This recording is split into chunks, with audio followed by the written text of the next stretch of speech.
El magistrado Aiden Ortega, de la Sala de lo Civil de la Corte Suprema de Justicia, para el Colegio Nacional de Periodistas. Señor magistrado, en relación al fallo que ha estado en los últimos tiempos en boga, quisiéramos conocer desde su perspectiva hacia dónde se orienta este fallo. Muy bien, una brevísima historia como antecedente. Una periodista que dirige un noticiero junto con otro periodista fueron querellados por calumnia e injuria.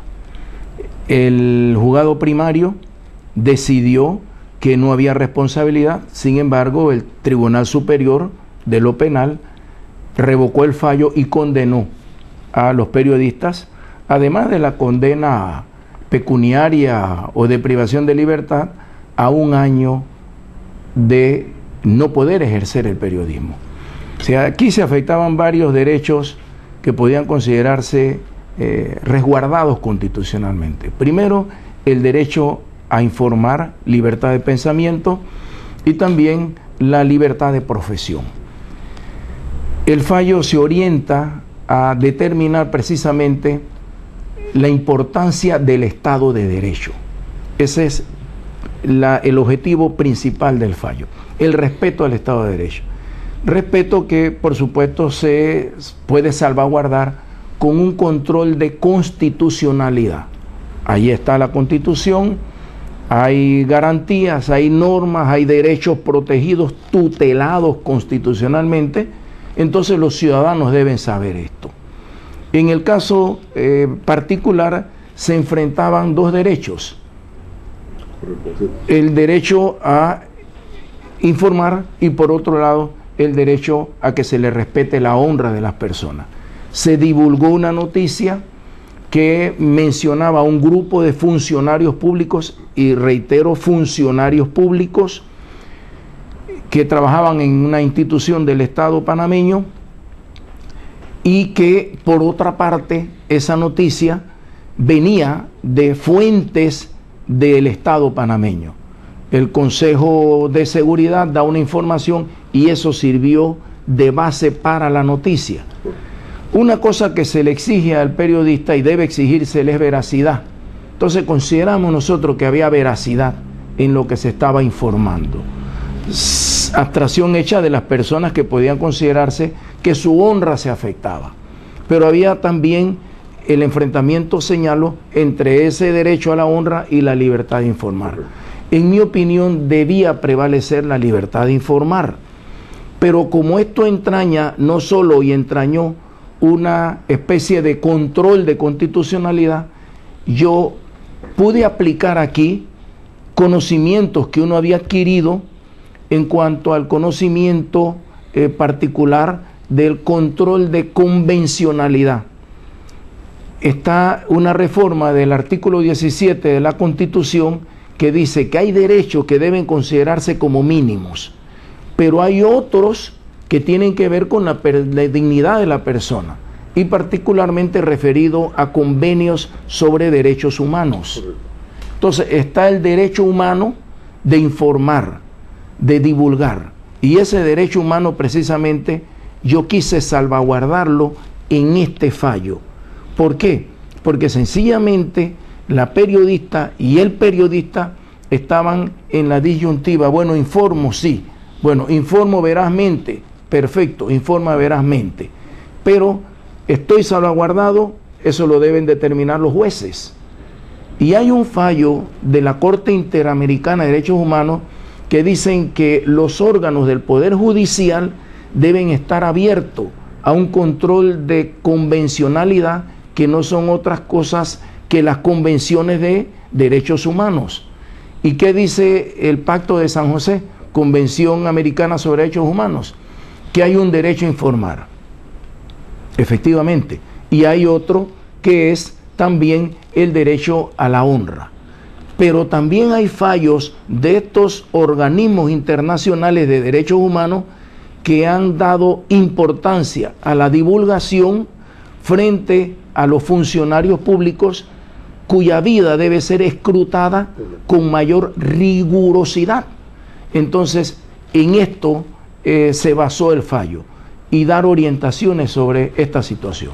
Pero ha tratado usted el tema de la figura del funcionario público. En este caso, frente a ese tipo de presión que puede haber en un momento dado para ejercer la profesión, cuidando el cumplimiento de reglas básicas de conducta en el profesional, ¿quién debe prevalecer? En la opinión, ¿la posición del funcionario público o el derecho a la información? Ese es un aspecto importante.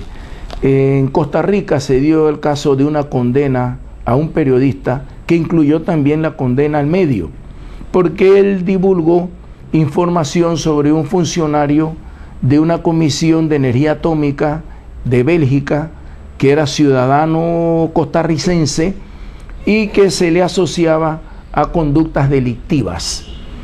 Él fue condenado civil y penalmente por los tribunales de Costa Rica. Y este caso famoso fue presentado por el condenado ante la Corte Interamericana de Derechos Humanos. Y la Corte, luego de ver las circunstancias, determinó que había que condenar al gobierno de Costa Rica por condenar a su vez a este periodista, porque él estaba divulgando una noticia de una persona que tenía funciones públicas, y lo que decía el fallo es que esta persona debe estar más sometida al escrutinio público que cualquier particular. Y entre la honra de esa persona que estaba en juego, estaba también el derecho a informar, y prevaleció el derecho de informar. Ese es un caso típico que ilustra la situación.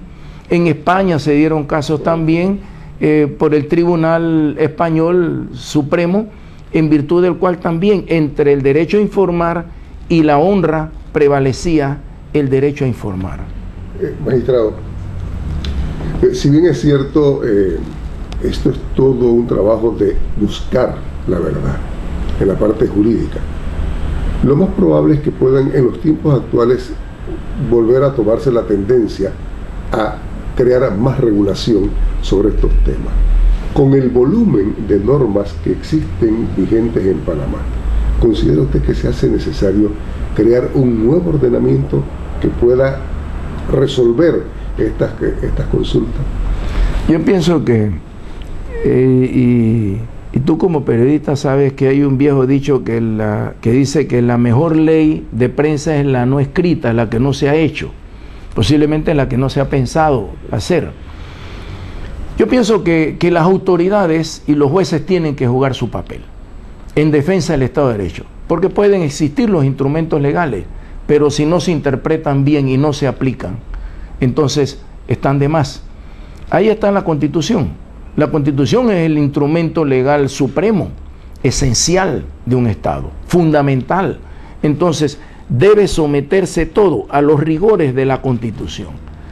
Pero también ya en estos momentos debe someterse todo a los rigores de las convenciones que sobre derechos humanos y sobre libertad de prensa existen. Entonces el juez debe tener amplísimas facultades para, en forma de interpretación, llegar a verdades, a conclusiones, para que efectivamente esto pueda resolverse positivamente en beneficio de la libertad de pensamiento. Finalmente, magistrado, y ya que estamos en los albores de todo un proceso político, de campaña política, ¿cree usted que este fallo pueda tener una vigencia por encima de las pasiones políticas? Yo pienso que hay que hacer docencia en el aspecto de la administración de justicia.